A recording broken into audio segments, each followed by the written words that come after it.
ఇప్పుడు సెలబ్రిటీలతో కలిసి ఫోటో దిగేందుకు వారిని కలవాల్సిన అవసరం లేదు. ఒక్క క్లిక్ తోనే ఏఐ టెక్నాలజీ ఎవరినైనా హీరోల పక్కన నిలబెట్టేస్తోంది. మరి ఇండియన్ మూవీస్ లోని ఫేమస్ లీడ్ రోల్స్, హాలీవుడ్ సినిమాల్లోని పాత్రలు ఫోటోలు దిగితే ఎలా ఉంటుంది?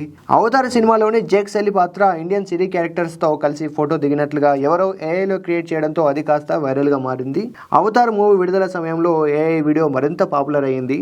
మొదటగా వారణాసిలోని మహేష్ బాబు రుద్ర క్యారెక్టర్ తో అవతార్ ఫోటో దిగుతుంది. తర్వాత బాలయ్య అఖండ అఘోరాతో, గంధపు చెక్కల స్మగ్లర్ పుష్పరాజ్తో, తర్వాత మగధీరుడితో, అనంతరం కేజీఎఫ్ రాఖీబాయ్తో పాటు అధీరాతో సెల్ఫీ దిగుతుంది అవతార్.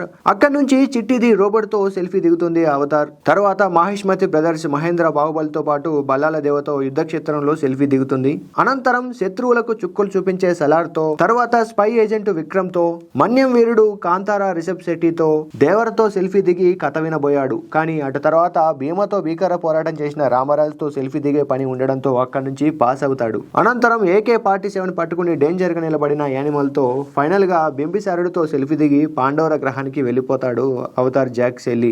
ఫ్యాన్స్ తమ ఫేవరెట్ హీరోలను అవతార్ క్యారెక్టర్ తో చూసి ఎంజాయ్ చేస్తున్నారు. ఎంటర్టైన్మెంట్ తో పాటు జాగ్రత్త అవసరం. ఈ టెక్నాలజీ ఎంత అద్భుతమో అంతే ప్రమాదకరం కూడా. ఒరిజినల్ కి ఏఐకి మధ్య తేడా తెలుసుకోవడం కూడా మన బాధ్యతనే. ఇది ఫోటో కాదు, ఫ్యాంటసీ కాదు, ఏఐ సృష్టించిన మరో వైరల్ మాయ. మరి మీరేమంటారు? ఇండియన్ మూవీ క్యారెక్టర్స్ తో అవతార్ సెల్ఫీలు దిగే వీడియోపై మీ అభిప్రాయం ఏంటి? కమెంట్ చేయండి. ఈ వీడియో నచ్చితే ఒక్క లైక్ కొట్టండి.